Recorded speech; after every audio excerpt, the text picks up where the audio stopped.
Good morning and welcome to the June 17th session. As usual, before we start, we always open with a prayer, and today we have Nicole Henderson Johns from the Faith United Methodist Church. Thank you for coming. Good morning. I'm going to do my best to be a little louder. I had a week of camp this past week, and outside camp with lots of kids means lots of no voice left. Let us pray. Holy and gracious one, we give you thanks and praise that you have gathered us in this place. We ask that you would bless each and every person that walks through these doors, those who work here, those who are visiting, and those who have business here. God, we pray that you would bless us as we make the decisions and plans and ideas and place those before you, that you would bless those things. Help us to make the best of the best of the best of Clermont County in this place, now and always. These things we pray in your holy and gracious name. Amen. Amen.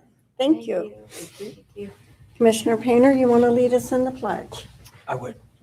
I pledge allegiance to the flag of the United States of America and to the republic for which it stands, one nation, under God, indivisible, with liberty and justice for all.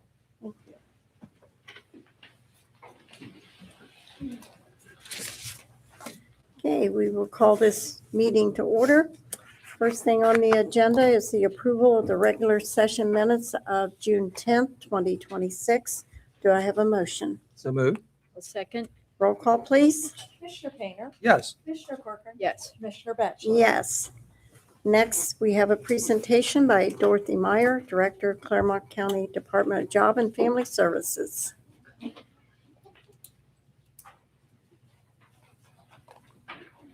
Good morning, Commissioners. Morning. Dottie Meyer on behalf of the Department of Job and Family Services, and with me is the head of our Children's Protective Services and GROSS this morning. This is our third presentation in regards to the levy and the needs in regards to the levy here in Clermont County for Children's Protective Services. And we had some lengthy discussion. The first two presentations, I believe the first was in maybe February, March. And then again, this past, the first one was in, I think, July. And then this most recent one was in the beginning of this year. So if you have any questions, just let us know. We're going to run through the first part of it because it's kind of repetitive. You've heard it before, and we've recently done an update in regards to what we do at Department of Job and Family Services and Children's Protective Services. But we're here to answer questions and to really explain the financial situation that we're in at Children's Protective Services, and more importantly, why, and that it's really not a financial decision that's based upon decisions that are made, fiscal decisions that are made by administration. It's because of outside issues that are impacting the placement crisis here in Clermont County and frankly across the state of Ohio. So the first slide is just a review in regards to why is it that we have a Children's Protective Services in Clermont County. First and foremost, Children's Protective Services is a core government duty. It's legally required. We have a legal requirement not only to investigate allegations of abuse, neglect, and dependency, but also any child that cannot remain safely in their home. We have a legal obligation to make sure that we find appropriate placement for that child. In Clermont County specifically, our CPS division is protecting children, strengthening families, promoting permanency and well-being through compassion, collaboration, and supportive services. Now, we do this not just through the investigation of allegations of abuse, neglect, and dependency, and not through the placement of children, but another aspect and very important aspect of the work that Children's Services does is working with the families to keep them whole. It's not one of those situations where the whole purpose of CPS is to go in and to remove children. Our goal is to keep families united, to keep whatever the family unit looks like for them, to keep that united. And we do that through preventative services. We do that through treatment. We assess the risk and make sure that the child is safe where they are, and then do our best to try to keep that unit together. And then if something happens, a child is removed and they're not able to go back to that family unit, our goal is to hopefully find permanence for that child through a forever home through adoption. So this is just a reminder of the different types of services that we provide to CPS. Again, it's not just investigating those abuse, neglect, and dependency. It's not just about having to remove children that are not in a safe situation, that are found to be at risk. We also are engaged in over 400 children each month that live with their guardians. And these are the various different types of programs that we offer to the community to try to keep that family safe and healthy and happy and whole. Funding for the placement of children, we're going to focus primarily in regards to the funding of the placement of children.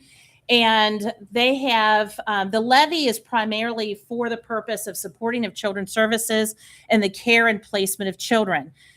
The basic understanding that we're trying to have the public understand is that when children are placed, it is the county's responsibility to cover the costs associated with those placement costs.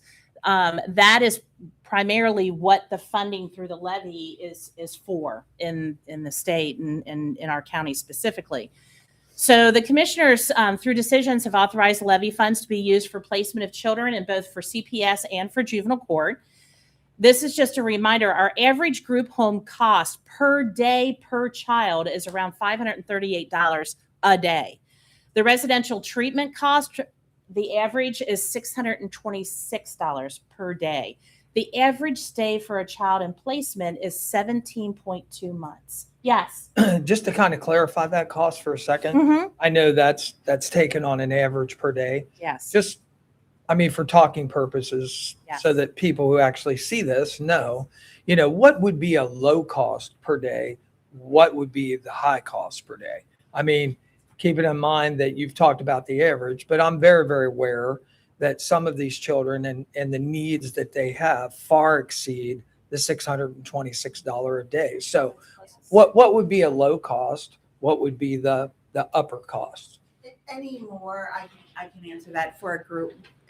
They're all now grouped into this qualified residential treatment program. So what we used to call group home used to be our lower, probably $100 a day. I would say we don't have anything under 300, probably 350 to 400 is our low. We have that we actually agree to and pay, I think $1,200 a day is our highest. But then a lot of times they are asking for additional fees for one-on-one for our kids. We are very strict about how we do that because if it's a one-on-one, it has to be truly a one-on-one. We ask them the name of the person, the hours that they're actually there, because typically they want to bill us 24/7. So we ask that they provide a name and if it's actually a one-on-one. No, I think that's great information because people need to understand that, an average cost isn't always average. And the other thing with that is that obviously special instructions, different needs, inflate that cost much, much higher.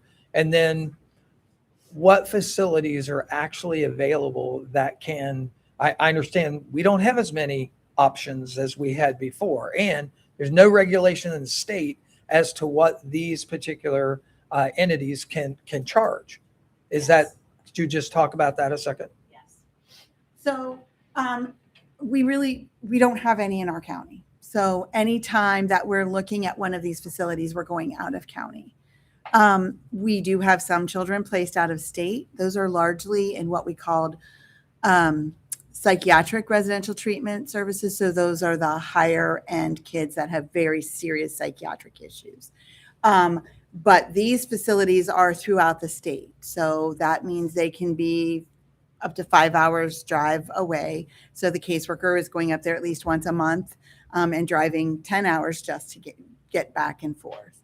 Do we have any casework? And so a caseworker is required to go to those facilities once a month. Yes. Do we have caseworkers that fly to those facilities if they're further than? If they're out of state, they on occasion do fly. Okay. And I understand that the state of Ohio has looked at that and has even proposed in some legislation to make Pending that visit even legislation. more. To make more that frequent. anyone not a county would be visited every other week. again, I will tell you that my concern is I don't know that that makes kids safer. If I thought that made kids safer, we would absolutely do that. But we do have regular contact. We do have good contact with those kids. The other thing I will tell you is a lot of these kids are our longer term kids that have been in custody, exposed to a lot of trauma, and we have permanent custody.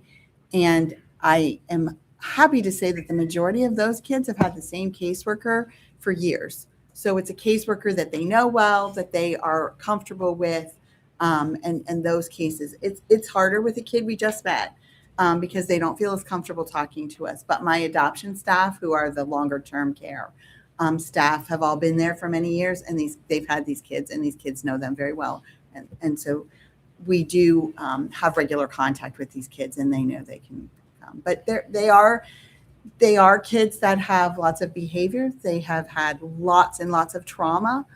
And, we're getting calls on a regular basis, and we're talking to them and having that contact with them. So, and I don't want to belabor, I'll just ask you one more question. I mean, we've established that the costs are, pretty much being mandated from a different level. And we're obviously trying to be able to have money available to pay for these costs. What happens? What happens when the money's not available? Do we change how we evaluate children? Do we adopt a nomenclature that says we can't save them all? What do we do? I don't think that. I know I'm just- I know that's not Right. what you're asking, But- but No. the issue is, under the law, I don't have a choice. Under the Right. law, the fact that we've made a determination that they need to be placed once they're in my custody, I'm required to do, by law, to do what I need to do to keep them safe, to provide them the services that they need. So it's not a choice of, even if I wanted to. Obviously, I've done this work for 31 years and I could never do that. But even if I wanted to, I couldn't. Under the law, we have to do that. We're required to meet their needs to do those things. And, we're trying to work with other entities to talk about what do we do to control these costs, because there aren't enough placements for these kids. I would much prefer that they be close to home. I'd much prefer they be close to Clermont County, or in Clermont County, where we can, when the problem is when they step down and when they get out, I like them to be close to the services they already had, to have some continuity of those services. And I wouldn't want you to do that either. Right. I know you would. But I have to put it out there because, the next thing that I would say to you is that, well, with these costs, and we want to keep children safe and we want to do the right thing, why should the citizens pay for this? And so I'm going to answer that question for you. I'm going to say because they care about kids. I mean, that's what it all comes down to. And I do think that, when we talk about this in these costs, we do have an obligation to do what we're doing, which is to advocate for the services that we need, for some controlling of this. I know businesses have the right to make money, and I'm not negating that, but we have to balance this out. I have to be responsible with the money that the taxpayers are giving us to care for these kids. So when I'm talking to these and working on these contracts, I have to negotiate with them and get them down. And I have done that. And so that is our responsibility in this position to do that, and to continue to advocate and to make some changes in this, and to make sure kids are getting what they need, and that we're getting the services that we're supposed to be getting for our kids. It's the right thing to do. It's and to piggyback onto that, it's not just that the homes, as far as the amount of them, we have to remember that there's 88 other counties in the state that are also trying to find appropriate and safe places for their children as well. So when you are running a business, just like Ann was saying, and you have a commodity that's in need, then the basic standpoint of fiscal analysis is that, well, I can charge you whatever I want to in regards to that. And we've had this discussion before in regards to the fact that the state sets a cap at how much we can get reimbursement for. And that is something also not in our control. How much the federal government reimburses us of that cap is also not in our control. And if the placement is someplace that fits the needs of the child, let's just say that they're nonverbal, they have, type 1 diabetes. These are children that need specialized care. And if this is not a placement that the state has set a cap for, then we don't get any reimbursement. And those are our children with the highest needs that cost the most. We've had children that we've been negotiating where they've been asking for $1,700 a day to place these children that have these special needs. The other issue is that we talk about the fact that the average day, some people say, well, you only have, 188 kids that are in placement right now. And that's, $538.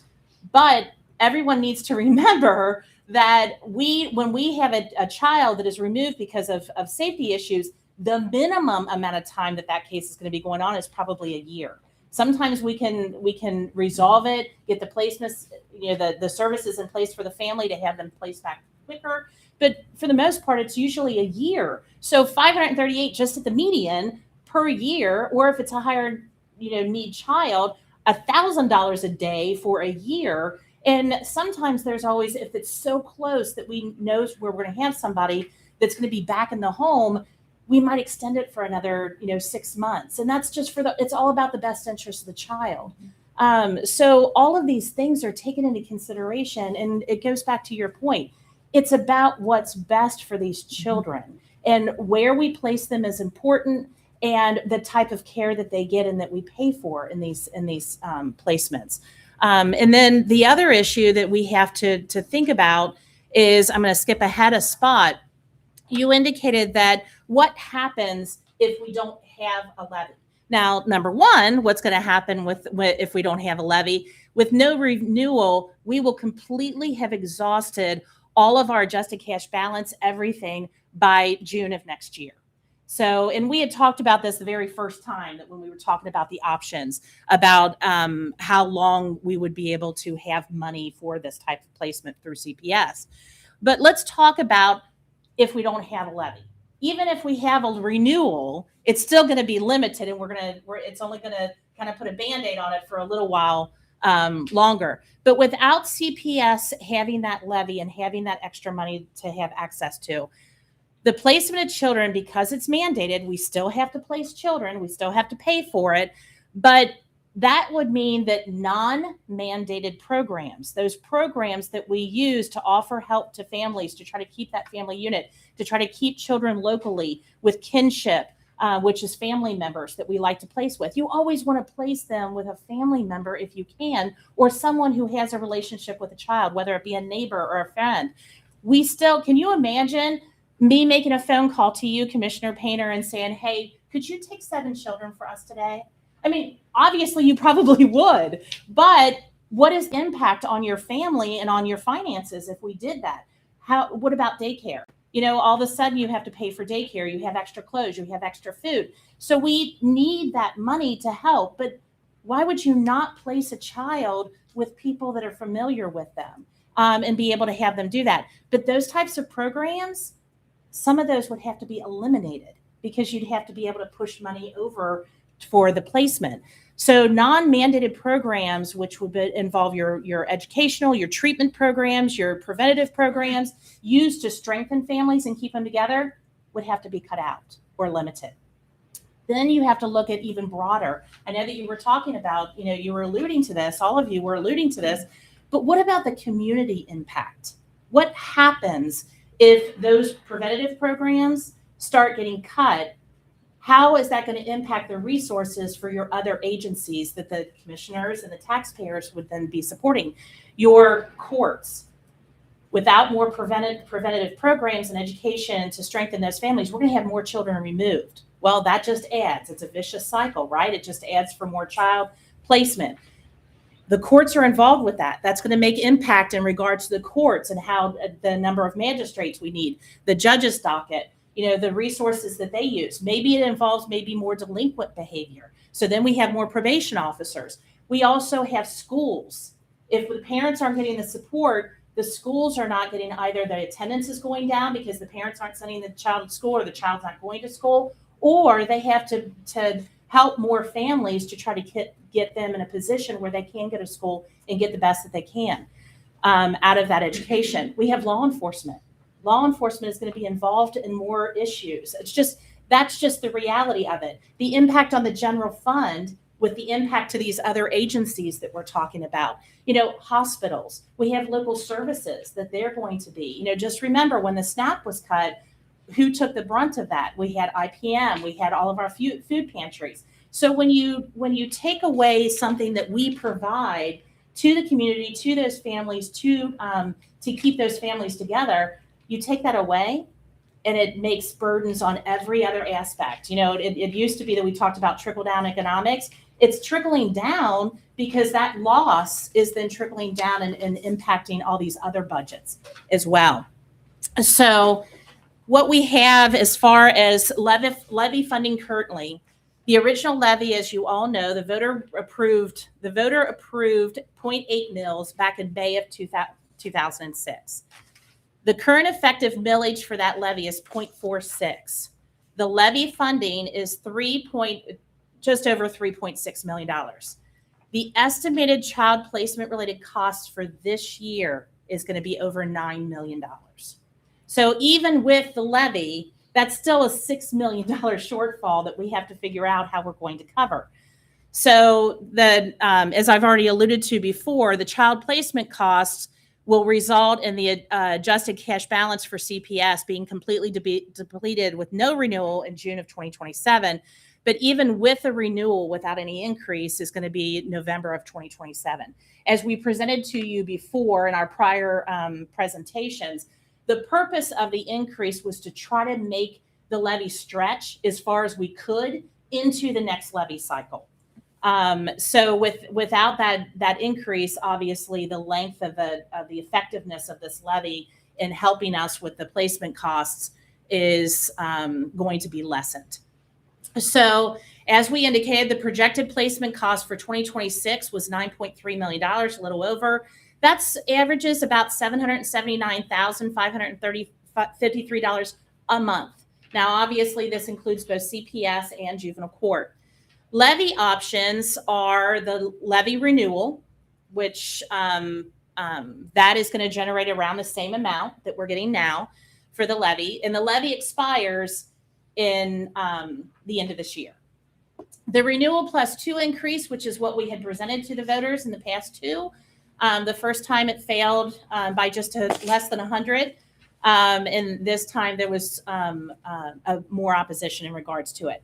That will generate an estimate of a little over $5 million. That is going to be a $23.27 per 100,000.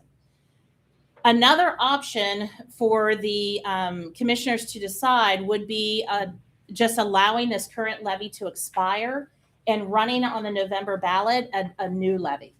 And that would generate $5.6 million.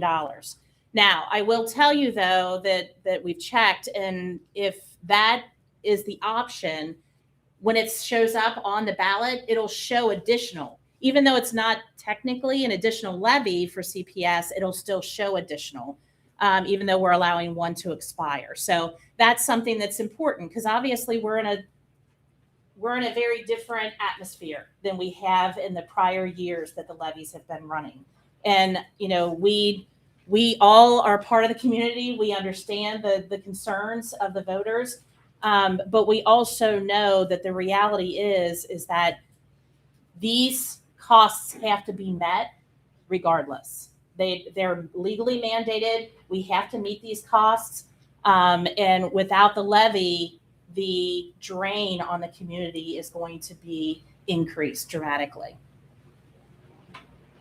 I don't want to be gloom and doom. That's not what I'm usually up here. I'm up here telling you all the great things that DJFS is doing. But this is the reality. This is, we can't control funding from the state and federal levels. We can't control the decisions that are made at the state and federal level in regards to placements and the restrictions on placement costs. We can be, Ann's part of the legislative committee. We're very active in the Directors Association. So we're actively trying to talk to the community leaders and the state leaders to educate them. But right now, we don't have control over that. All we're doing is trying to do the best we can for these children and protecting them with what we have at this point. So, This would allow you to continue your well, great, it would great help. work. It would Yeah. go. It would help. It would help. Unfortunately, I mean, the numbers don't lie. It is what it is. And regardless of what decision that you make, as far as the options, obviously we'll take what we can get, whatever community involvement and community participation that we can get, we'll take it, and we'll do the best that we can do it, and still continue to be good stewards with the taxpayers' money, and still also try to protect kids at the same time. So, do you have any other questions? Any other clarification? I think you did a great job. Yeah. Good job answering those questions. And it's all about what the residents, educating the residents and letting them know what the needs really are. So, And we've tried to do that. We did town halls. Yeah. We tried to get people to come, and we're happy to answer any questions in regards to this is the need, this is what the money goes to, and so we're still open for that anytime anybody has questions. And this is to help with the future of Clermont County. And those are our We do have a kids. happy event at the end of the month. We do have our adoption day. We have 15 children being adopted on June 30th, which is huge for us. A lot of It is children. huge. So, really excited about that. thank you. Thank you. Thank you all. both. Appreciate it. Okay, we're going to move Emily down. We were going to do another presentation. So at this time, item D is public participation. I'm sure we have people that want to speak, so. Joe, can I go first? Go ahead. I got just a quick one. So let me just read this again, please. During this time, the board does not answer questions nor engage in a debate. In accordance with the rules, you have 2 minutes to speak. Julie Tolliver from Batavia Township. I just got the tail end of what Dottie said. And I'm really disappointed in our community, not for failing the levy, but for failing our children to get us to the point where we are. My granddaughter is a victim of all of this mess, and so am I. And shame on you guys. Shame on all of society. Thank you. Thank you for trying to plug all the leaks in the bathtub that our society has created. Where's the opioid money? Come on. I'm sorry. We got to do better. We shouldn't need to have 15 kids adopted at the end of this month. They should have homes. They should have opportunity. Okay, that's all. Anyone else?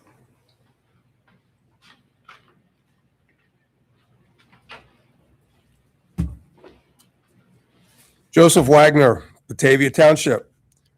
Today's subject, return to a full 5 minutes per person speaking here for public engagement.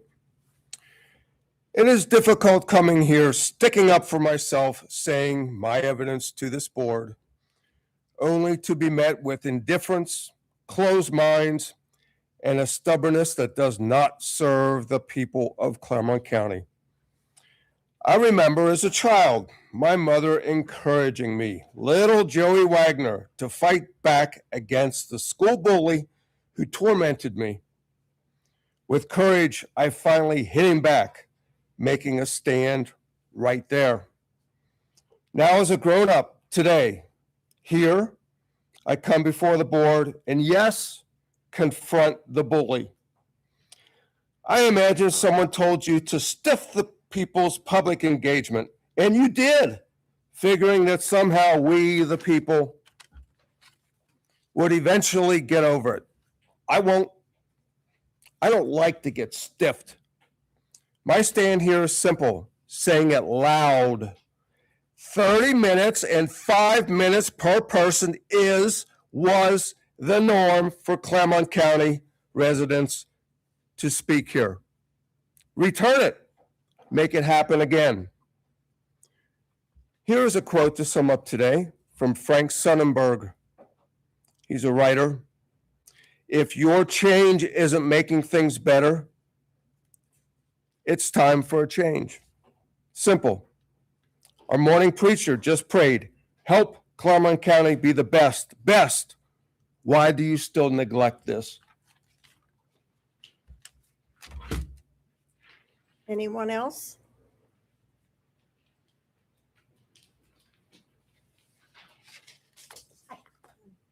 Isla Hucker.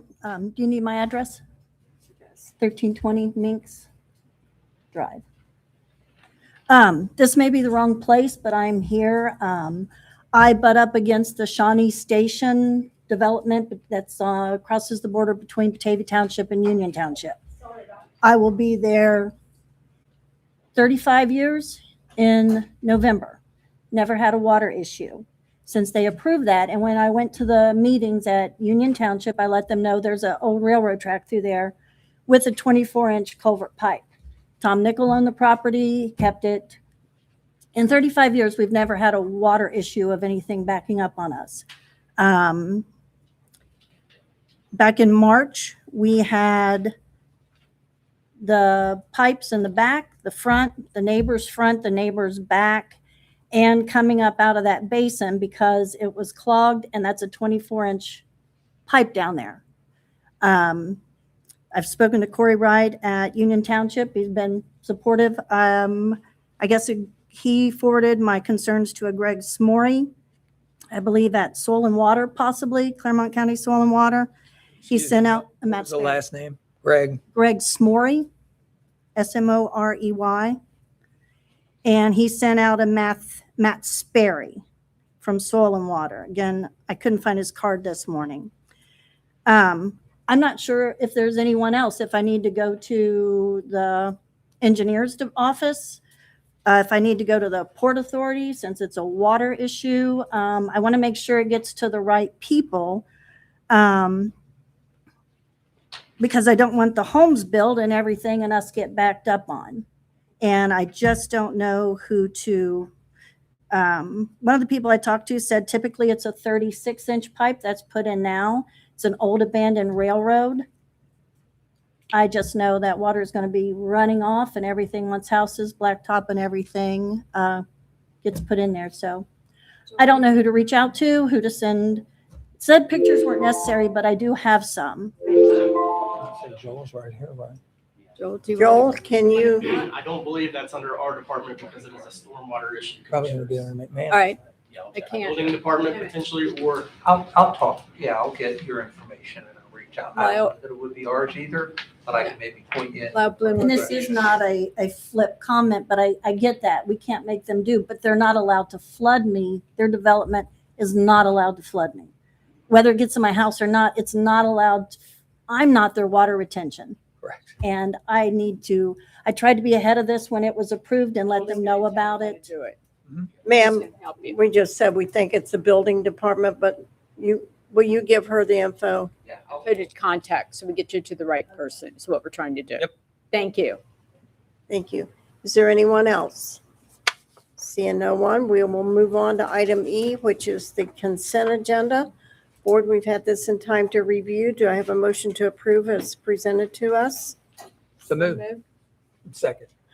Roll call, please. Commissioner Corcoran, Yes. Commissioner Painter, Yes. Commissioner Batchelor. Yes.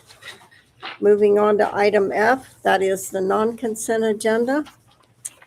Item 11, it is the recommendation that the Board of County Commissioners adopt resolution number 098-26 to approve payment to vendors in the total amount of $2,127,153.81 as outlined in the BCC approval invoice report for checks dated June 17th, 2026, BCC directed prepaid invoice report, and the procurement card transaction report as presented by the county auditor on June 15th, 2026, and further authorizing the county auditor to issue warrants pursuant to and in compliance with section 319.16 of the Ohio Revised Code. Do I have a motion to approve? So move. Second? Roll call, please. Commissioner Painter, Yes. Commissioner Corcoran, Yes. Commissioner Batchelor. Yes. Item 12, Gary, good morning. I have a recommendation to authorize Bonnie Batchelor, President of the Board of County Commissioners, or in her absence, any other member of the Board of County Commissioners, to execute Ohio Department of Youth Services Juvenile Court Grant and Funding Application Agreement Update between the Clermont County Board of Commissioners and the Ohio Department of Youth Services for and on behalf of the Clermont County Juvenile Court for the Reclaim Ohio Grant Subsidy Program in the amount of $859,499.79, and the Youth Services Grant Subsidy Program in the amount of $283,623 for continued funding for competitive reclaim allocation for fiscal year 27 in compliance with the terms and conditions of the grant. Thank you. Board, we've had the reading of item number 12. Do I have a motion to approve? I'll make the motion. Second. Roll call, please. Commissioner Corcoran. Yes. Commissioner Painter. Yes. Commissioner Batchelor. Yes. Thank you, Gary. Andy? Good morning. Good morning. I have first have a recommendation to authorize Bonnie J. Batchelor, President, Clermont County Board of Commissioners, and Thomas J. Agel, County Administrator, to update the following roles to the Federal Transit Awards Management System as outlined below and execute the necessary documents accordingly. We'll have Angela Livesay, Deputy Assistant County Administrator, added in the role of official and user manager. We'll have Jessica Powell taken off from the role of official and user manager. And we'll have Chelsea Haynes-Himes taken off in a few roles: developer, submitter, NPR reporter, FFR reporter, grantee, and user. Thank you. Board, we've had the reading of item number 13. Do I have a motion to approve? So moved. I'll second. Roll call, please. Commissioner Painter. Yes. Commissioner Corcoran. Yes. Commissioner Batchelor. Yes. Item 14. Okay, next I have recommendation to adopt resolution 099-26 to acknowledge and approve the grant application and award for 5307 funds between the County of Clermont, Ohio and the Federal Transit Administration from Washington, D.C. for the reimbursement of design and construction costs of a Clermont Transportation Connection facility, and further to authorize Thomas J. Igel, County Administrator, to execute all grant documents as needed. The federal share of funds under the grant application award of 5307 funds is $3,669,436. And I do want to comment, we've worked on this grant for several years. This is 100% funding for our new facility. And there's been a lot of hands involved with it, so we're really excited and relieved to finally get it to this point. Good. Congratulations to Andy's team.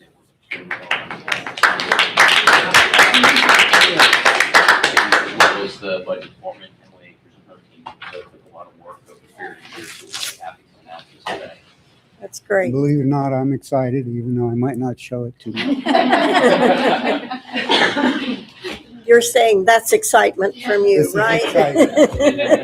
Somebody told us earlier he ran through the office and fist pumped it, but Great. Well, Board, we've had the reading of item number 14. Let's hurry and approve this. Do I have a motion to approve? I'll make the motion. second. Roll call, Gail. Commissioner Corcoran. Yes. Commissioner Painter. Yes. Commissioner Batchelor. Yes. Congratulations, Andy. Good morning, Jesse.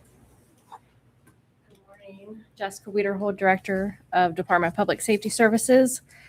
I'm also excited to read this motion, but not as excited as Andy because unfortunately I didn't get a grant for it.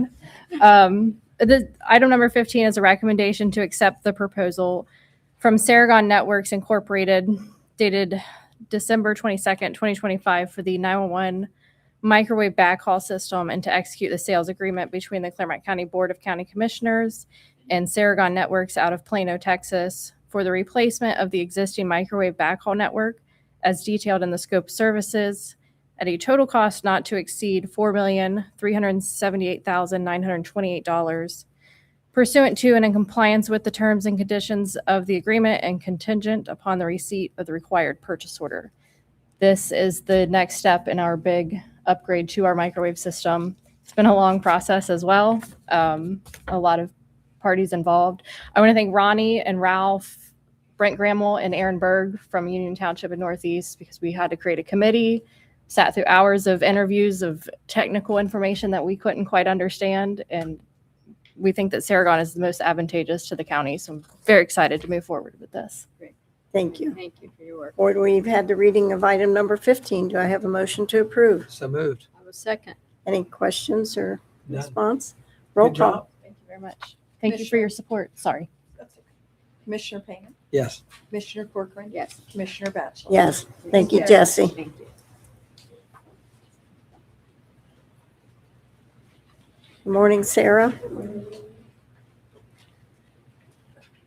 So this is our recommendation to execute the following subrecipient agreement between the Board of County Commissioners of Clermont County and the following nonprofit organization for funding with the Clermont County Community Development Block Grant Program for fiscal year 2025 in compliance with the terms and conditions of the agreements as outlined below and contingent upon the receipt of the required purchase order.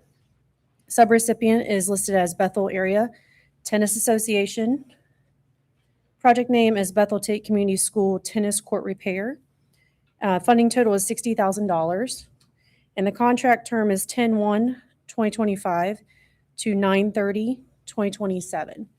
And this is to repair the tennis court there at the schools and the fencing around it. Me and Desmond did go out there, and the fencing is curling up and could cause an issue for the students. It's in bad shape. Yeah.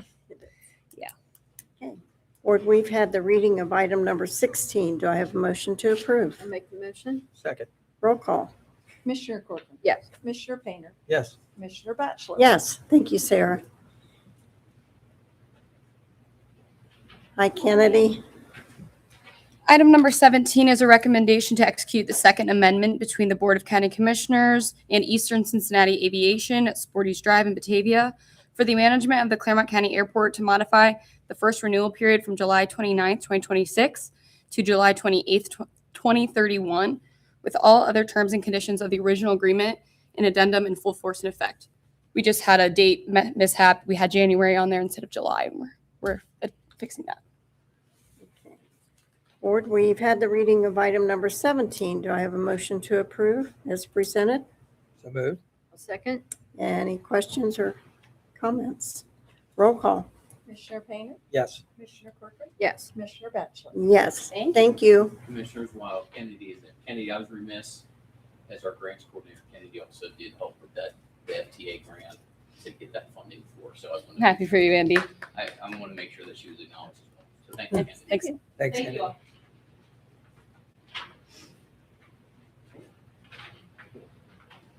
Good morning, Lyle.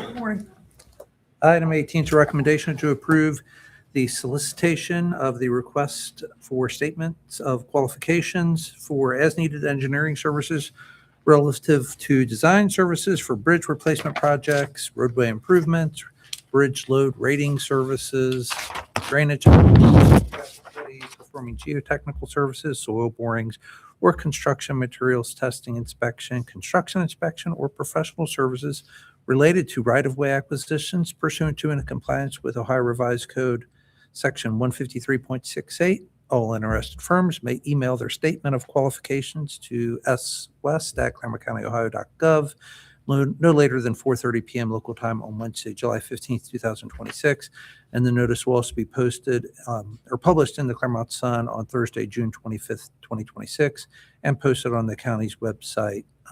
This is for engineering services and related services that would be less than $50,000. It's more general. If we have project-specific engineering needs that are over $50,000, we would do a request for qualifications specific to those projects. Thank you. Board, we've had the reading of item number 18. Do I have a motion to approve? I'll make the motion. Second. Roll call, please. Commissioner Corcoran, Yes. Commissioner Painter, Yes. Commissioner Batchelor. Yes, thank you, Lyle.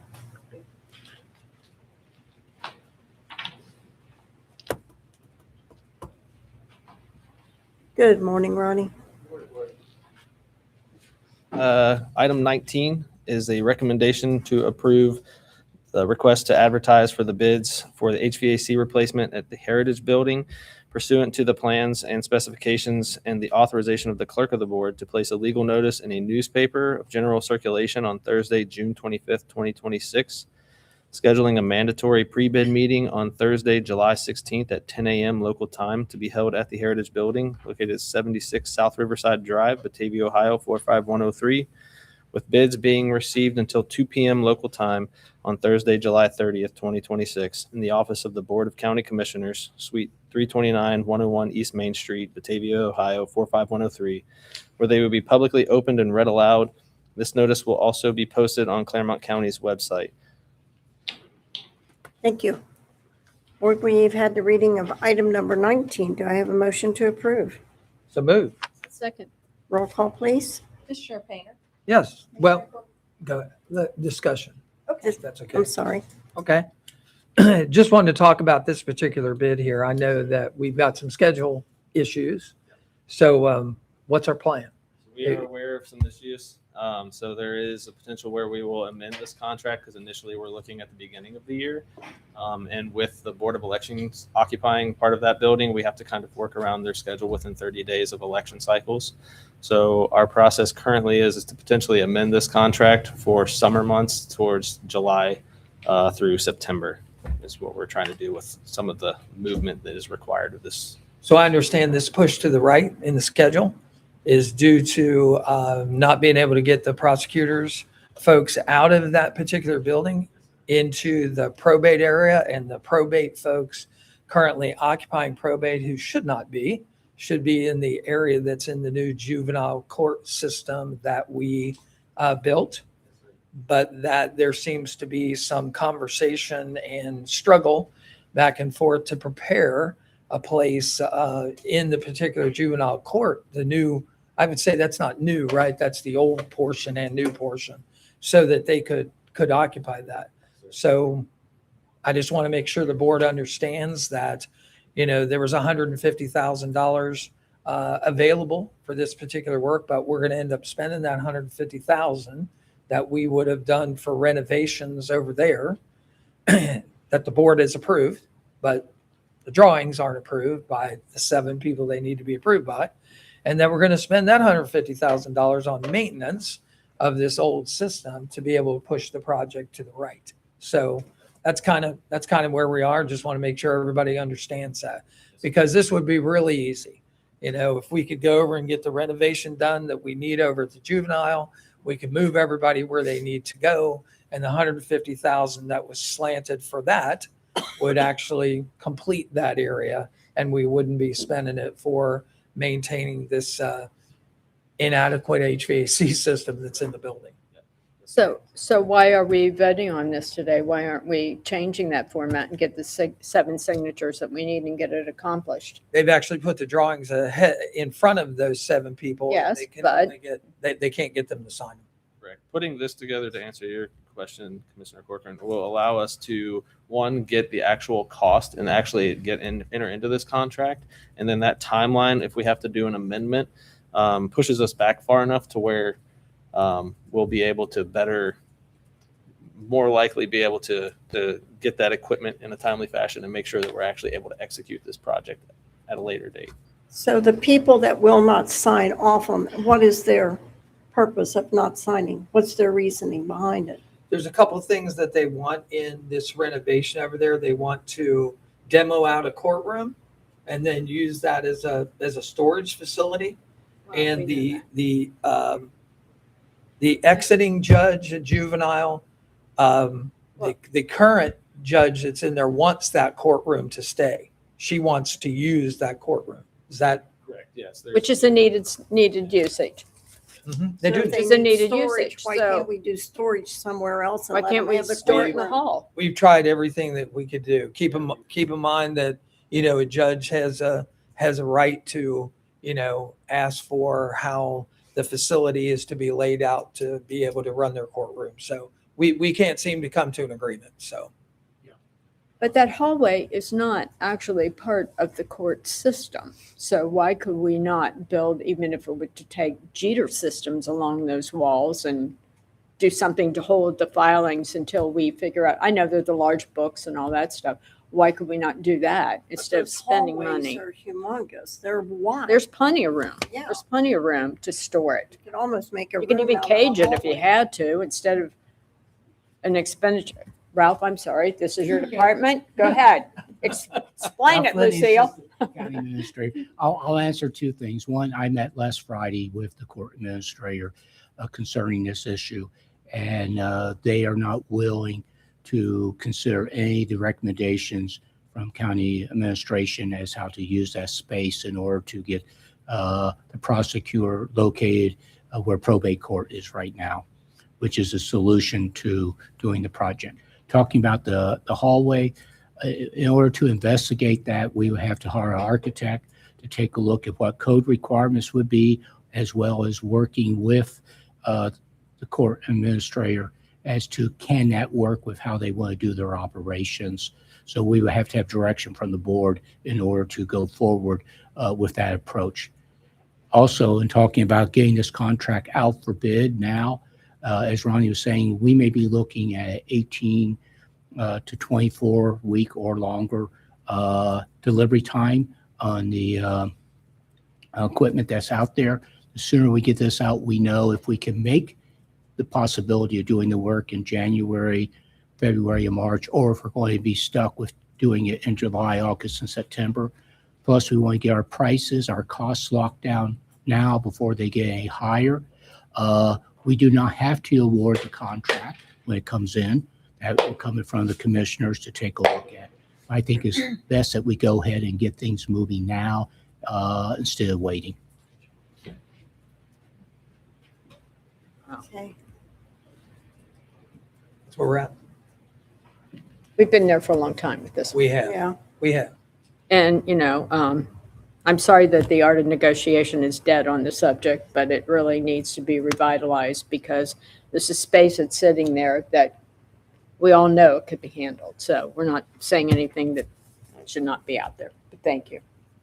Sorry you're in this position. I think I think we missed the point. You guys did kind of danced around it. I'm not going to. We're basically waiting for a judge to leave his post to be able to get this renovation done.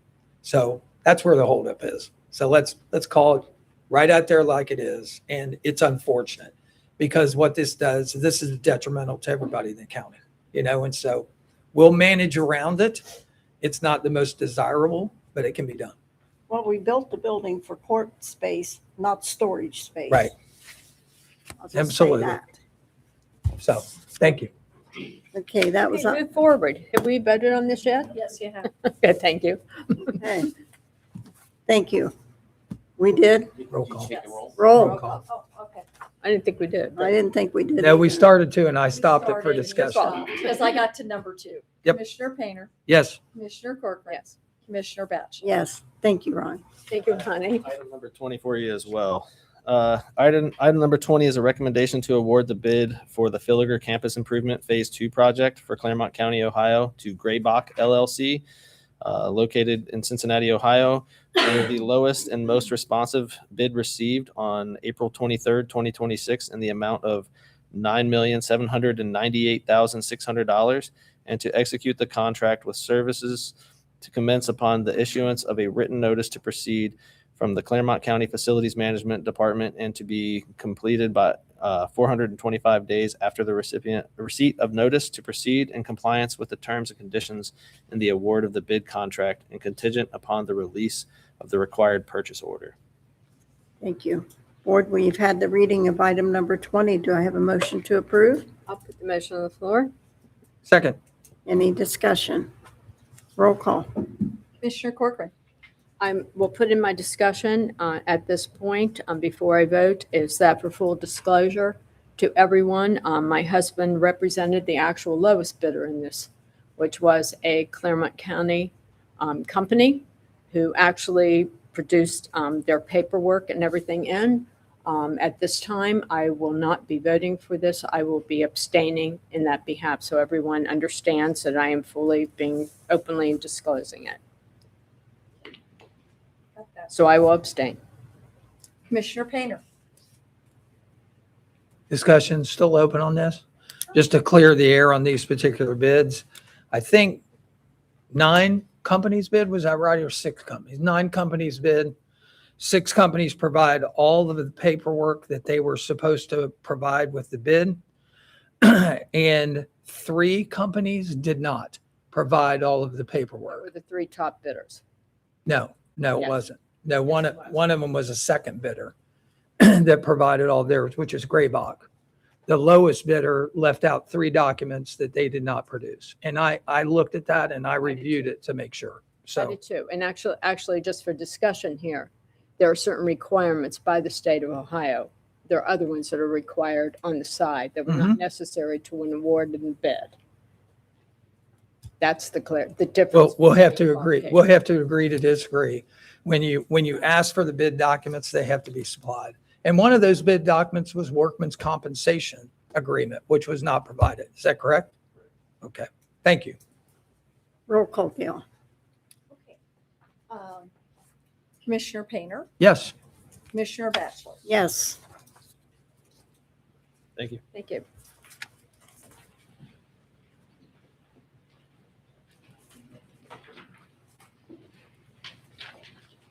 Good morning, Joel. Good morning, Commissioners. Morning, Joel Bruce, Director of Water Resources for Clermont County. Item number 21 is a recommendation to execute a contract for professional services between the Board of County Commissioners of Clermont County, Ohio, and Dixon Engineering, Inc. for engineering design services for the Booster 3 water storage tank, Owensville elevated tank, and the State Route 131 elevated tank evaluations, rehabilitation, and coatings application project numbers 6401-60260, 6401-60261, and 6401-60263 respectively, located in Miami and Stone Lake Townships, as outlined in Exhibit A from their proposal dated March 16th, 2026, for a total amount not to exceed $29,850, with services to be completed within 238 consecutive calendar days upon issuance of a written notice to proceed from the Clermont County Water Resources Department, exclusive of county review time and contingent upon the release of the required purchase order. So this is the evaluation of the next 3 tanks and booster stations that need to be painted, need to be looked at. Are they still serviceable and needed? So that's what those are for this year. So Joel, is that the cost of painting one of those towers? Not at all. I didn't think These so. are just the design. You wish, right? I wish. Some of those are $500,000. I think in the next 5 years, we have several $1 million. I know 5.6, I believe, is the number in the CIP project for painting towers in succession. So I was asked the other day, I what's it wish- cost to paint one of those? We were like, yeah, power washing was what, like $7,000 or something? 5, yes, ma'am. Some of them, the big ones like the Clough tank and all that, are going to be well over $500,000. So also, though, the paint is getting better. So some of these right now that we're evaluating haven't been painted for 23 or 24 years and are in pretty bad shape, but the paints are lasting longer as technology gets better. And so we hope that we're going to see longer life as we do these from now on. This is just to evaluate design and tell us what we need to do to bid the construction or painting of those. I wanted to see your face when I said, was that the cost? Because I know. Well, I wish it was. I And know. poor Lyle went through it all with us, but they do look great, Lyle. Thank you. They look great. Okay, we've had the reading of item number 21. Do I have a motion to approve? So moved. I'll second. Roll call. Commissioner Painter, Yes. Commissioner Corcoran. Yes. Commissioner Batchelor. Yes. Item 22. Thank you, Commissioners. Item 22 is a recommendation from the Board of County Commissioners of Clermont County, Ohio, and GRW Engineers, Inc. for engineering design services for project number 6401-60262 for the PUB Water Treatment Plant Well Field Tower Replacement, Wells 1 through 5 project, located in Pierce Township, as outlined in Exhibit A for their proposal dated March 31st, 2026, for a total amount not to exceed $67,157.50, with said services to be completed within 75 consecutive calendar days upon issuance of the written notice to proceed from the Clermont County Water Resources Department, exclusive of county review time and contingent upon the release of the required purchase order. So the tower that houses the controls that oversee those 5 wells in the PUB well field is at the end of its useful life and needs to be replaced. So this is an evaluation to figure out all the new electrical components, control components, and tower foundations and tower itself. Again, it's not to pay for the tower. This is to pay for the design to get the tower fixed. Okay, thank you. Board, we've had the reading of item number 22. Do I have a motion to approve? I'll make the motion. Second. Roll call. Commissioner Corcoran. Yes. Commissioner Painter. Yes. Commissioner Batchelor. Yes. Thank you, Commissioners. Thank you. Item number 23 is a recommendation to authorize Bonnie J. Batchelor, President of the Board of County Commissioners, or in her absence, any other member of the Board of County Commissioners, to execute change order number 1 to the contract with Building Crafts, Inc., previously ratified by the Board of County Commissioners on March 20th, 2024 for project number 6402-60193 for the Middle East Fork Wastewater Treatment Plant Improvement Project located in the Village of Batavia, which represents an increase in the amount of $122,598.12 for a total adjusted contract price to date of $11,472,598.12, as well as an extension of time of 183 calendar days for a revised contract completion date of November 4th, 2026, and any additions, deletions, or modifications. So this change order basically covers 2 things. The main thing is, as you know, we have several plants. We're going through all of those, evaluating electrical safety. The bulk of this change order, 110,000 of that, is to replace the main circuit breaker, which is outdated and old and very dangerous to work on in comparison. So most of this change order is to change out that main circuit breaker, which was not included in the original bid. A very small portion of this is to enhance the security. They put a placeholder in the bid when they did a security cameras for the facility. Getting into that later, we needed some more things to make sure we were covering our facility properly. So the rest of that change order is just some upgrades to that security camera system. Thank you. Yes, ma'am. Board, we've had the reading of item number 23. Do I have a motion to approve? So moved. I'll second. Roll call. Commissioner Painter. Yes. Commissioner Corcoran. Yes. Commissioner Batchelor. Yes. Thank you, Joel. Thank you. Commissioners, we do have a 11 o'clock public hearing. Uh-huh. So if we could enter in the public hearing, perfect, and then we can Sure. resume the agenda. Okay. once the hearing is complete. I will start this by saying a public hearing is scheduled 11 o'clock on this date and called to order in the office of the Board of County Commissioners, 101 East Main Street, Batavia, Ohio, to afford public comment on the proposed tax budget for fiscal year 2027. Please sign in if you haven't done so already. And Ms. Akers, Director of the Office of Management and Budget, will present the budget right now. Hi, good morning, Board. Morning. Emily. Emily Akers. If anyone wants to speak after Ms. Akers is done, Commissioner Batchelor will swear you in at that time. Ready? Got it. All right. Emily Akers, Office Management and Budget.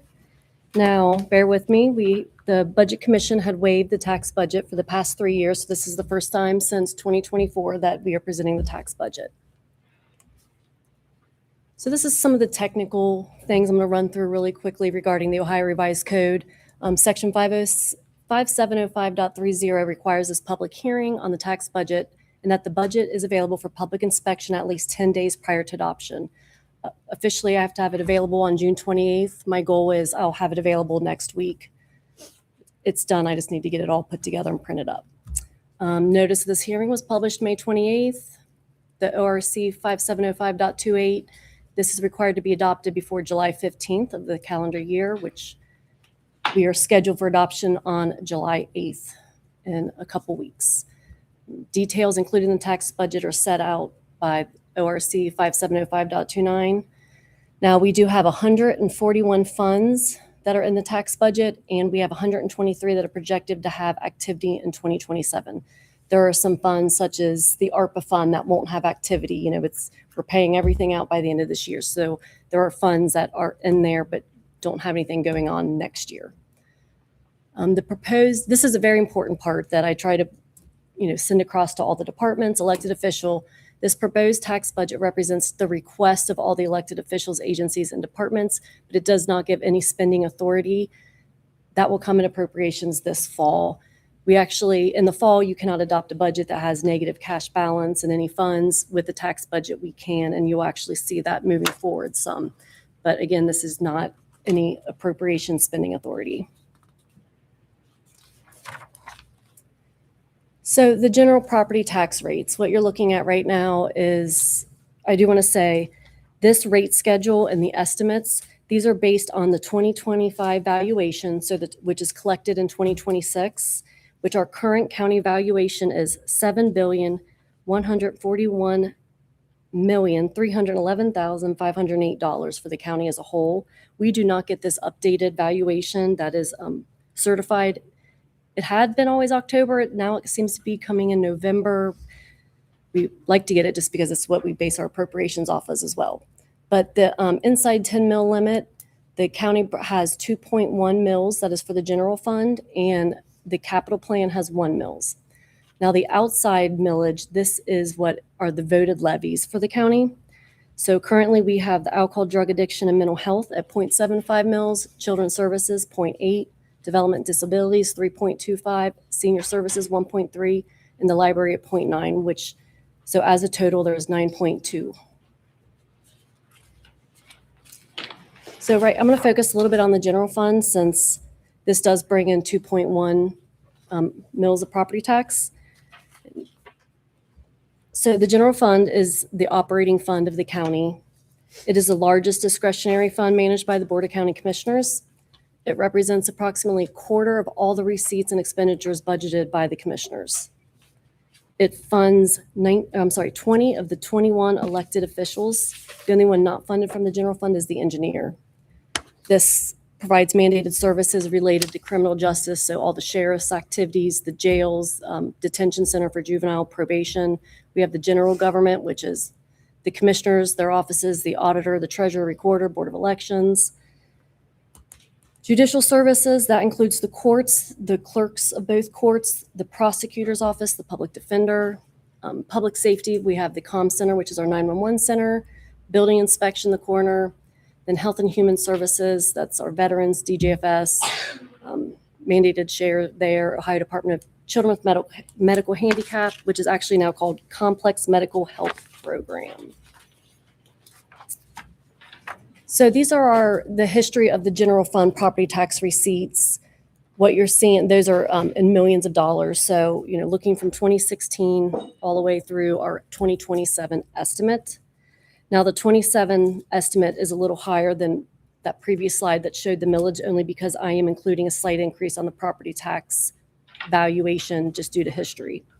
And you can look at this line and see it looks every 3 years there's a jump in the property tax, and that's because of the valuation. 2024 was a triennial year. That is where reviews are based on sales and other physical inspections, and you can see a very large jump from 23 to 24 in collection. 27 is a revalue year, which is when appraisers actually physically go out into the county and view the properties.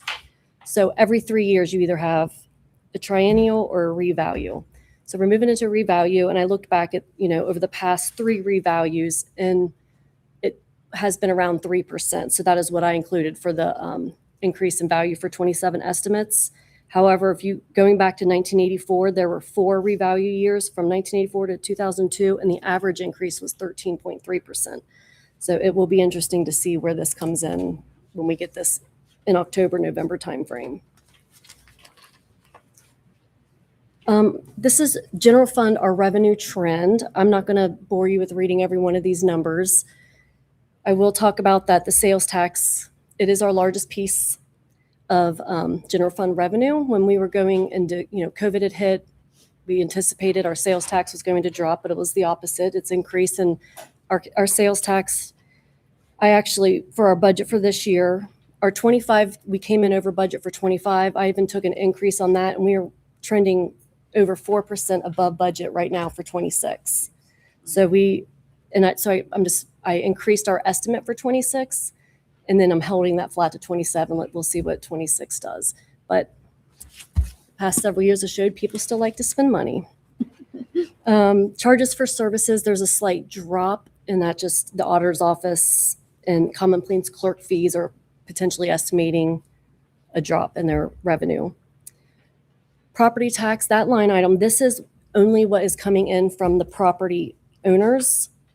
The homestead rollback is included in intergovernmental, which that also includes our public defender and assigned counsel reimbursement. I will say that that rate for the state fiscal year of 26 was 82%. The state has sent out a memo that they are starting the state fiscal year 27 with an 80% reimbursement rate, so it is dropping 2%. One thing to note on that, the public defender had a remodel done over the past year, and so we have been able to get reimbursed. They changed it, so we were able to draw reimbursement on that. And when we first started that project, it was 100% reimbursement rate, and it has continued to drop some. So I just yesterday was kind of taking the math of it, and it looks like we are going to end up getting reimbursed for about 85% of that project. So it came in, the project itself, all inclusive, was over $400,000, so we will be reimbursed that. Also, an intergovernmental, that includes casino revenue, which has continued to slightly increase year over year, and the local government fund. Our investment income, when I started here in 2020, I think it was estimated at $900,000, and we are now in 26 looking to bring in over $8.5 million. The Treasurer Zermerly and the Investment Advisory Committee, as well as Meter, who they work with, as these lower rates have rolled off, they're buying bonds with these higher rates, locking in rates for a longer time. All of this is showing right now in our operating revenue. When we went into the 26 appropriations, we knew we were going to bring in, I think we estimated $8 million, but it's growing. We only budgeted $6 million of that revenue for operating expenses, and we will continue to hold it at that moving forward for the next several years. Eventually, these high interest rates will roll off.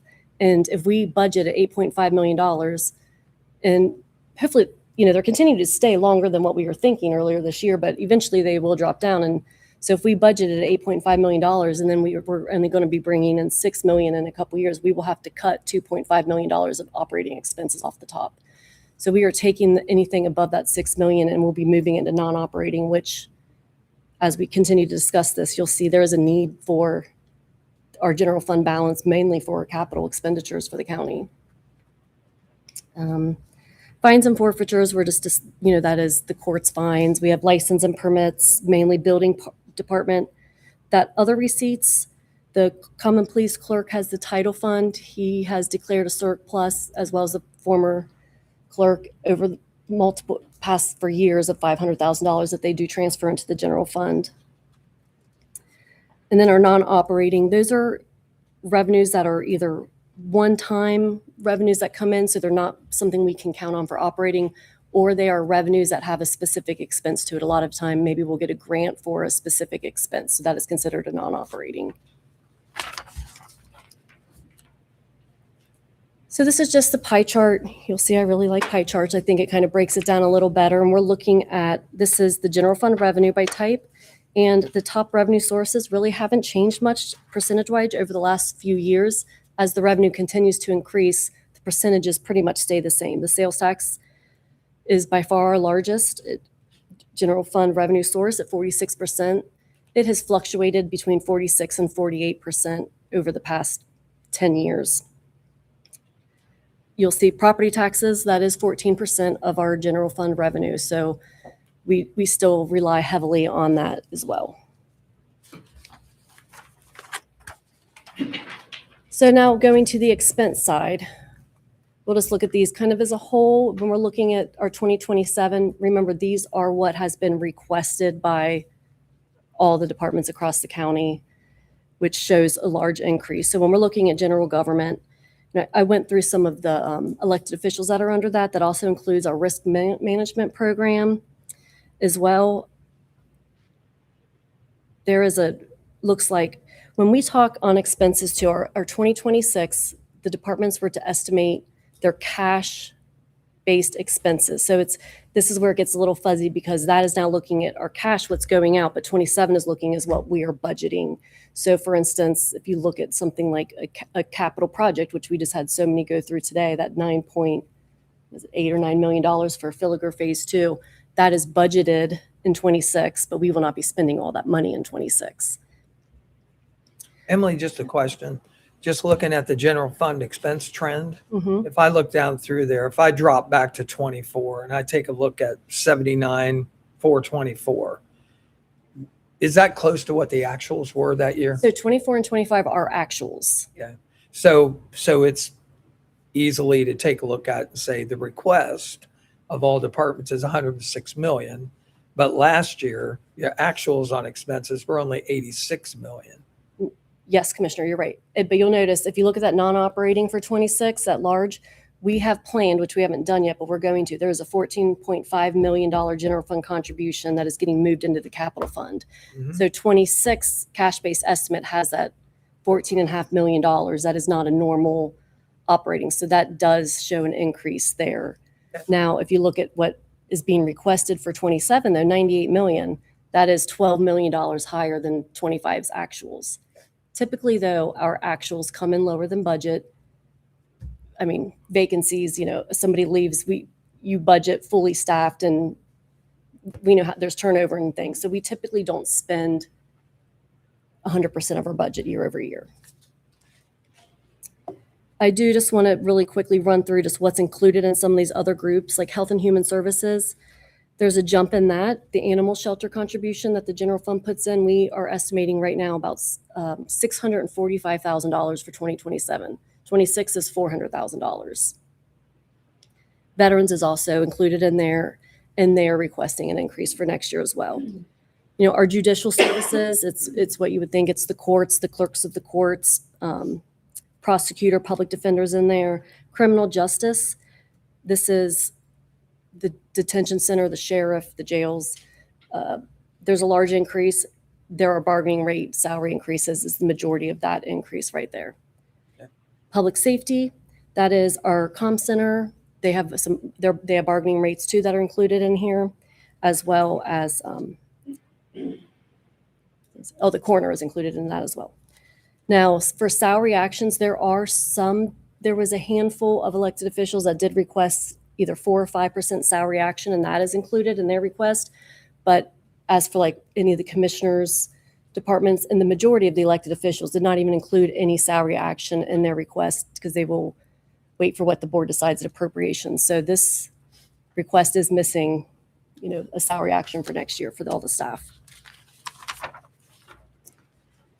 Now, if we just, back to the pie chart again, I want to mention that the criminal justice and judicial service is 64% of the general fund together. If you throw in the public safety, we are at 71% of general fund.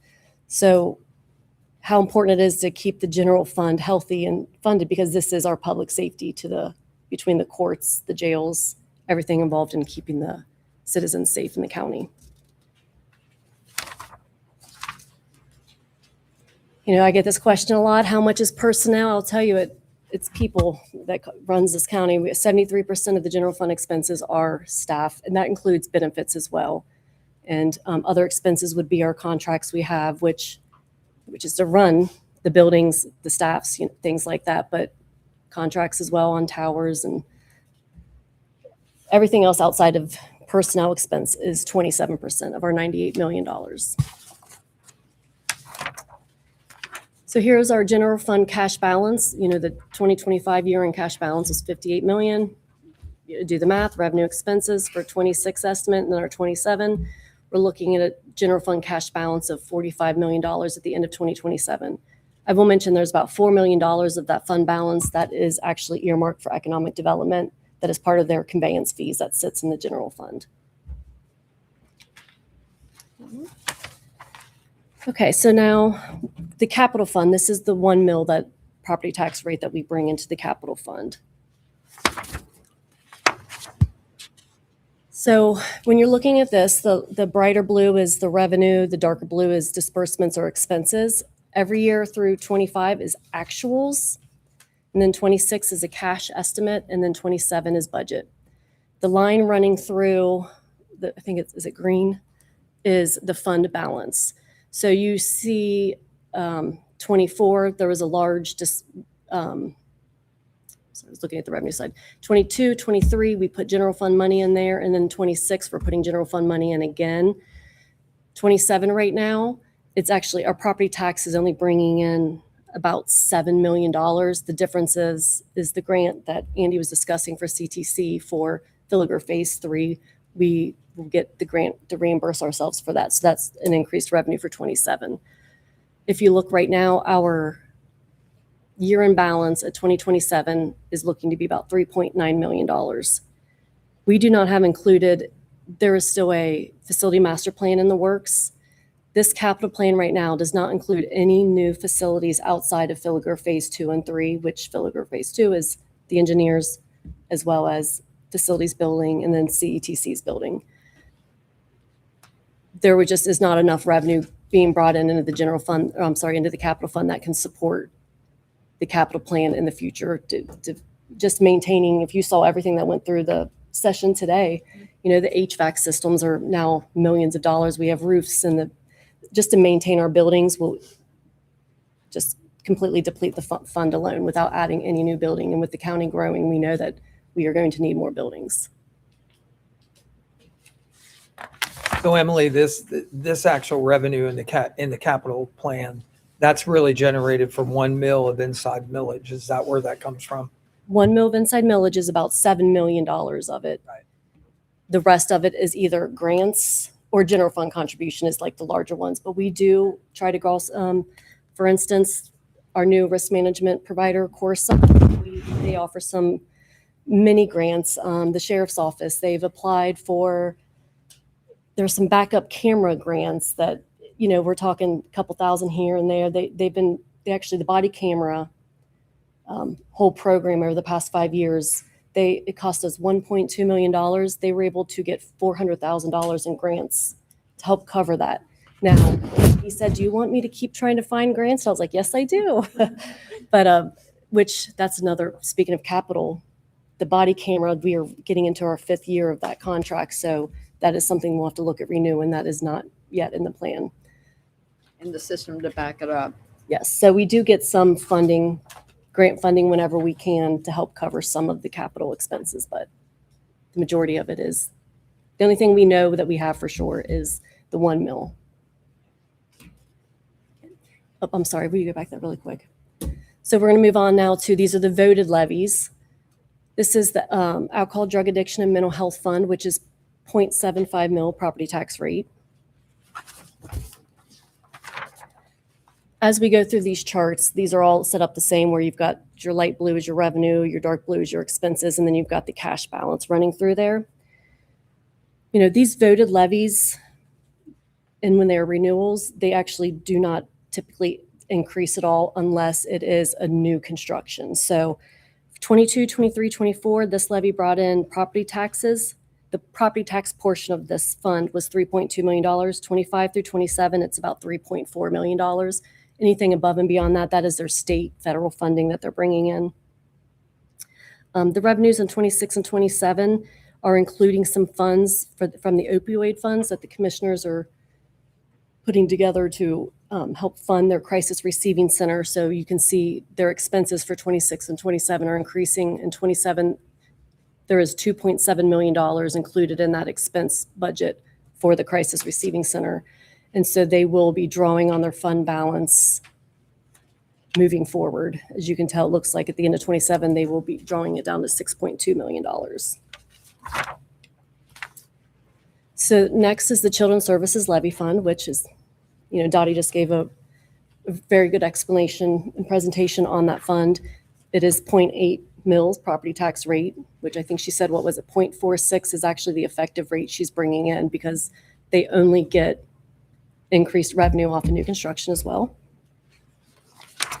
This is the fund that we'll have to watch at appropriations, because if you look at the fund balance at the end of 27, the estimate is negative $1.5 million. So we will not be able to adopt this without putting a general fund contribution. The general fund right now does not have anything in there. What I've presented so far to move to this, just waiting to see where this goes. Now, their revenue estimates for 27 did include the renewal of the levy. So this includes assuming the levy is passing. So if the levy would not, that will change this drastically. Notice the disbursements are up, and that's due to the increased placement costs as they were talking for both CPS placements as well as juvenile placements. I do want to mention the property tax portion of this has basically been unchanged just because their millage is smaller. From 2019 all the way through 2027, it's about $3.4 million is brought in from property taxes. The remainder of their revenues are federal and state money. So the next levy is the Development Disability Fund levy, the fund for this levy, which is 3.25 mils. So since 2022, you can notice the cash fund balance. DD has drawn down their fund balance, and they plan to continue to draw this fund balance down to $3.6 million at the end of 2027.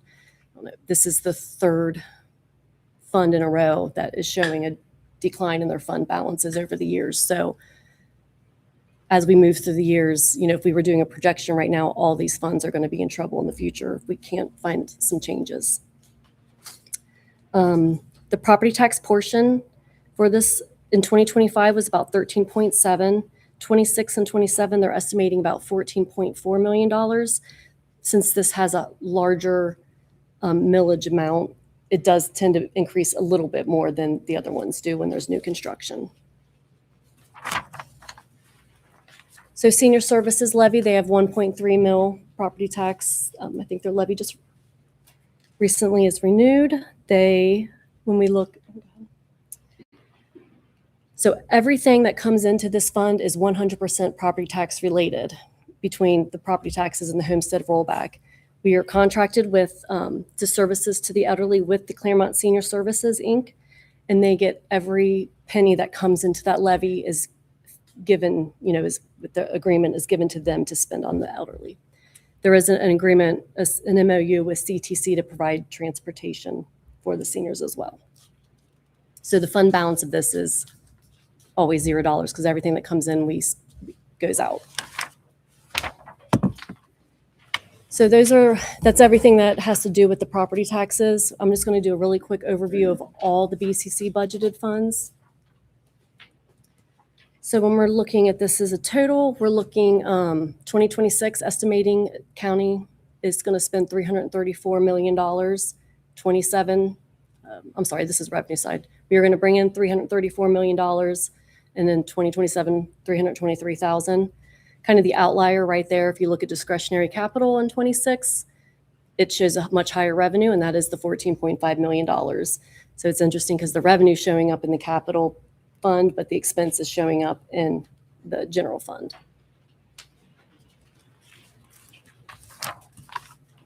So now just kind of looking at the pie chart, I feel like it's a little bit easier to see where our revenue for 27 or $323 million is coming from. Now just remember, this is not just general fund, this is the entire county. So sales tax, when you look at everything, is only 16% as it's 46% of the general fund. And property taxes is 16% of the entire pie. So our charges for services, that revenue, that is the biggest piece of the pie, but that is the water and sewer, that's the metered sales and the system capacity charges for our water sewer system throughout the county. So now we'll flip over to the expense side. If you have any specific questions on this, the general fund is large in 26. We already discussed that. That's the capital contribution again. The enterprise funds, that is where the water resources is at, and those large expenses are a lot of their construction, their CIP plan. Sure if I do want to mention, if you notice down here, the general obligation debt that was paid off in 2023. So as of right now, the county has no debt outside of our special assessment debt and our water sewer debt, which is a really great place to be. And I don't think people realize how great that is to celebrate. Now, our healthy general fund has definitely helped with that. And hopefully we'll have to make some decisions in the future of where we want to bring that general fund down to or take on debt as the capital plan expands and the cost of the new buildings are starting to get incorporated in the future years.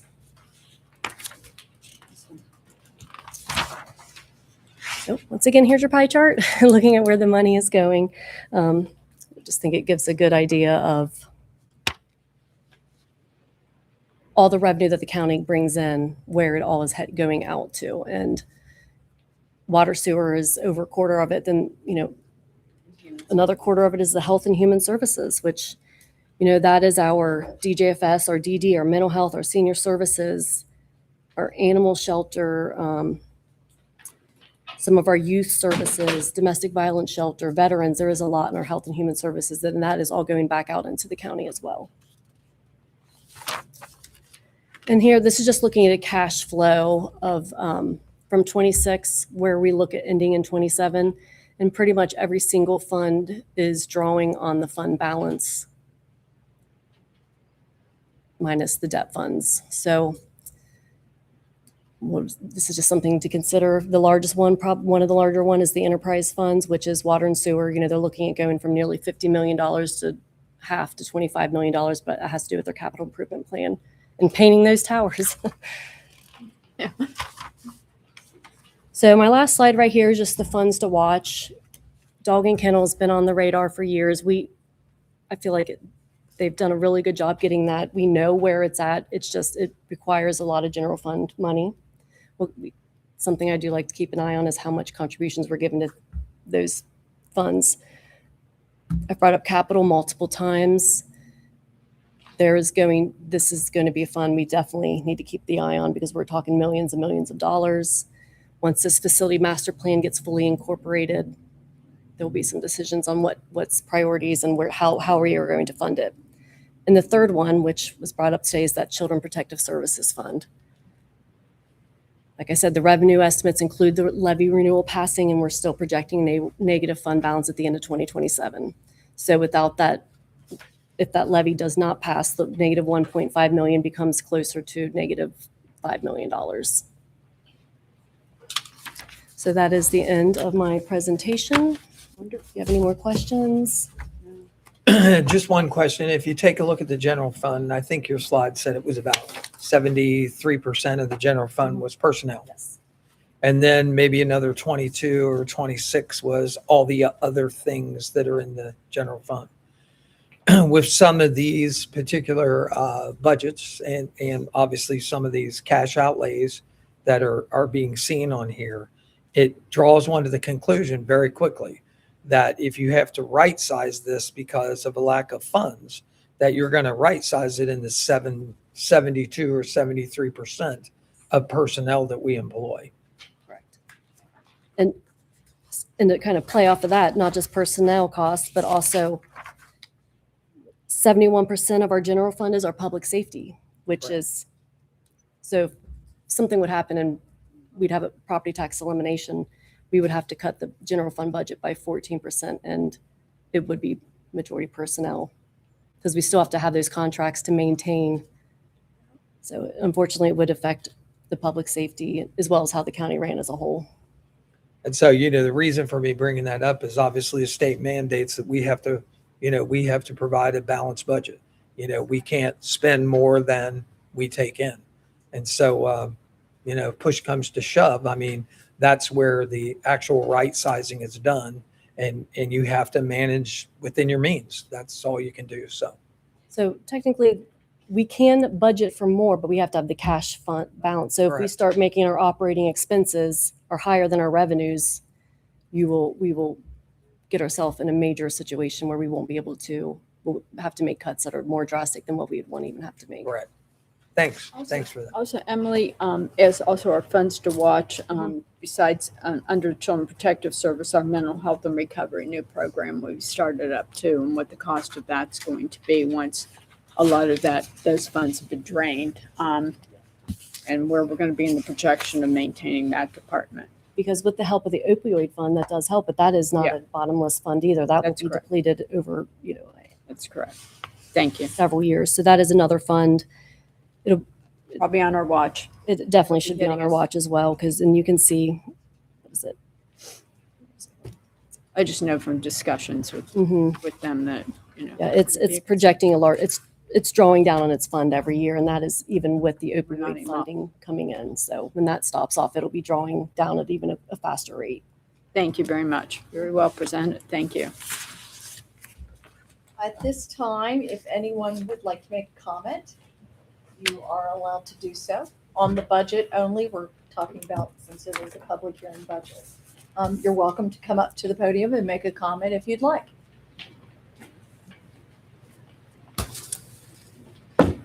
You know how to do it. That's fine. Are you swearing in or not? And you'll have to be sworn in. Okay.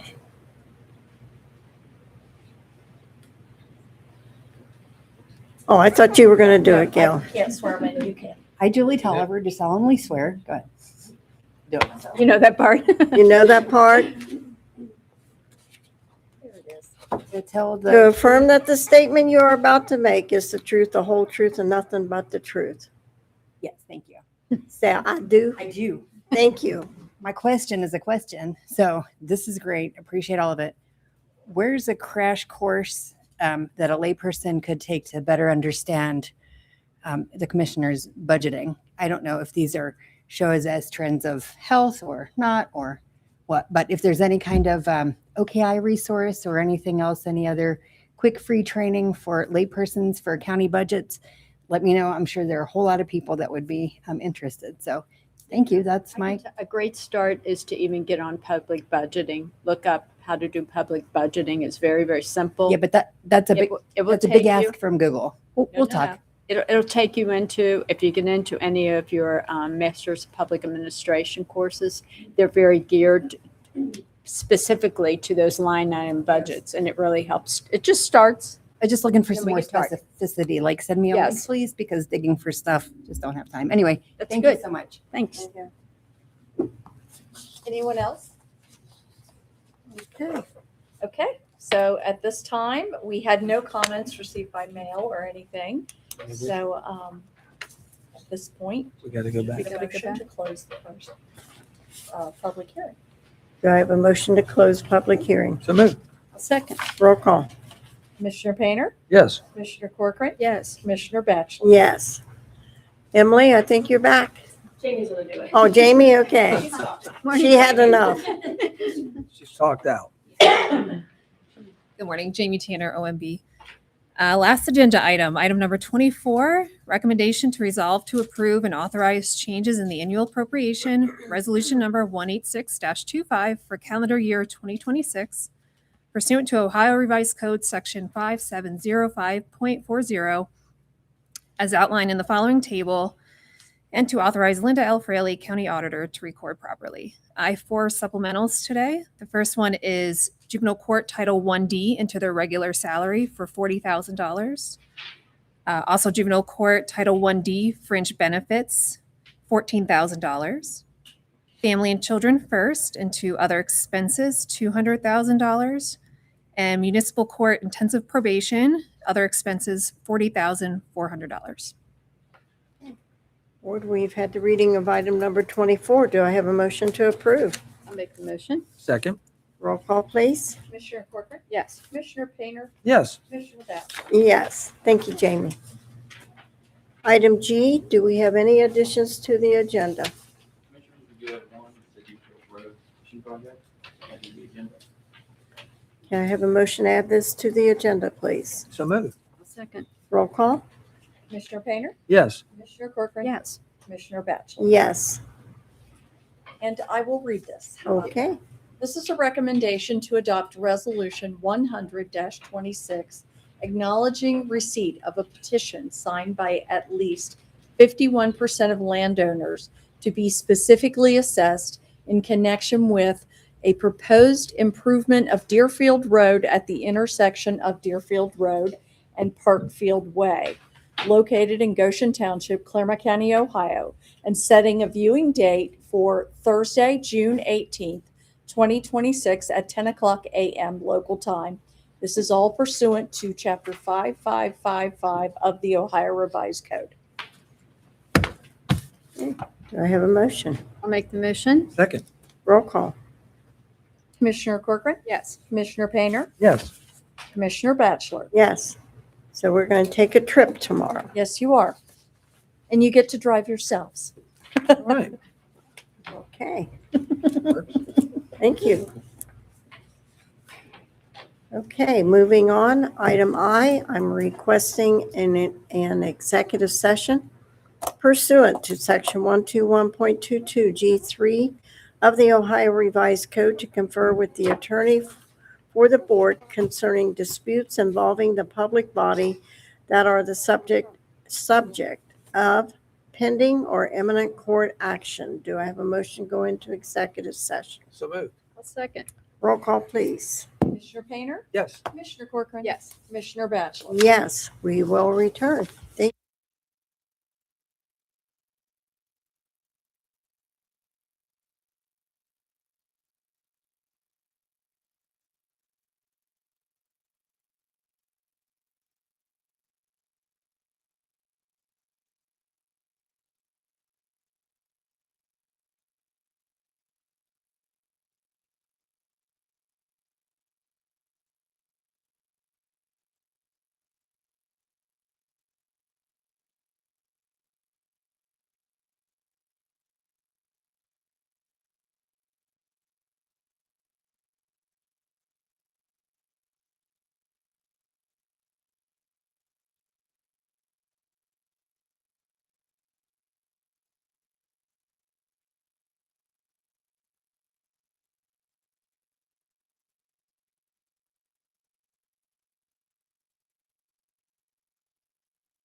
We have returned from executive session. No decisions or actions were taken.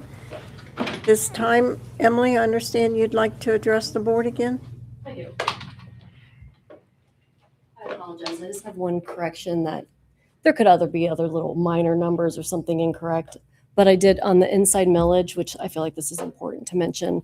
You know, David is pulling my presentation back up. So I just wanted to clarify.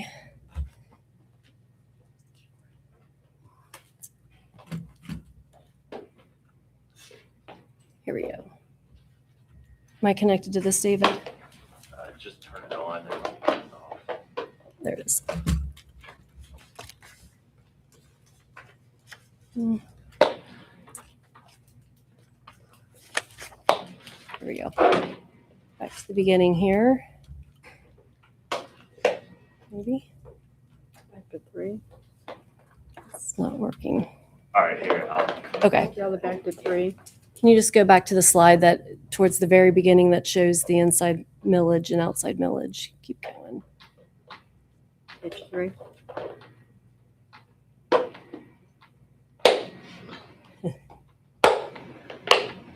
There we go. Oh, there we go. Okay. So I don't know how it got cut off, but I apologize. On the inside mills for the county, the 3.2, if you add those up, it's only adding to 3.1. That is because the park district also has 0.1 mills of inside millage, which makes the total inside millage that the county receives as 3.2. We do not budget for the park district, but it is part of our inside millage, which so the total number is still correct at the 9.2 mills. So I just wanted to make that correction on the record. So it includes the parks districts. Correct, 0.1. Mhm, yes. Okay. Thank you. Okay, thank you. Thank you. Okay. Okay, moving on to item J, county staff elected official discussion. Anything? Okay. Item K, member comments. Commissioner Corcoran? Commissioner Painter? Just wanted to touch base. If Commissioner Corcoran would, I understand there's a schedule of events for 250 out on, is it the Convention and Visitors Bureau? Is that right? Yes. Everybody's seen that? Yeah. Okay. Just wanted to make sure if you're wondering what's coming up next on 250, Ursula probably could chime in there. Then you can go to that particular site and see, you know, kind of what the schedule of events is. There's an online. David, can you pull up the internet? Will it work? Hi. So, the Clermont County Convention and Visitors Bureau, yeah, that'll link to it. The 250. Oh yeah, wait till it slides over to America 250. So the Convention and Visitors Bureau maintains a website specific to America 250. And here's the homepage for that. So it's discoverclermont.com/America 250. And then if you scroll down, you'll see a calendar and you click on that and it shows all the events that are scheduled across the county. In the participant center. And I think you'll see a link underneath that, David, if you scroll a little bit more. There you go. View all calendar or all America 250 events. So there you see all the upcoming events across the county. Those particular ones are a lot populated by the library. You'll see the Bethel reference. And Ursula, you did a fabulous job on the birthday party Monday. That was absolutely wonderful. Thank you. With all the senior service center. Oh my gosh, that was just fabulous. They had so much fun. All the artwork, all the quilts, all the great things everybody's doing. We also have, thank you. Go ahead. And David, since we're on this, if you go back to the home, back one to the landing page, we also just got news last night that it was posted, all of the coloring sheets. Yes. So David did this wonderful graphic that I think it's a little bit lower. And our To- passports? And passports. This publicizes our the graphics that we created. So if you scroll down just a little more, there's a button. There you go. And these are all that David generated these. He's an artist. Nah, he used some AI to help him, but it's really cool. And all of these can be downloaded, Look at her. Oh, it's- and they're meant to be some more complicated, some easier, depending on the age and, coloring abilities. But that just went live last night. And so we're going to start pushing that out on social media and sharing that. I know additional hard copies have been made with some of our partners, and they're passing them out. But we're going to share it for the homeschoolers and all the art teachers that we connected with. We're going to share it with all the seniors. So all those groups that we've been collaborating with. So Great. Thank you. Anything else? Well, then, item L, I would accept the motion to adjourn. So moved. Second. Roll call, please. Commissioner Painter? Yes. Commissioner Corcoran? Yes. Commissioner Batch? Yes, thank you.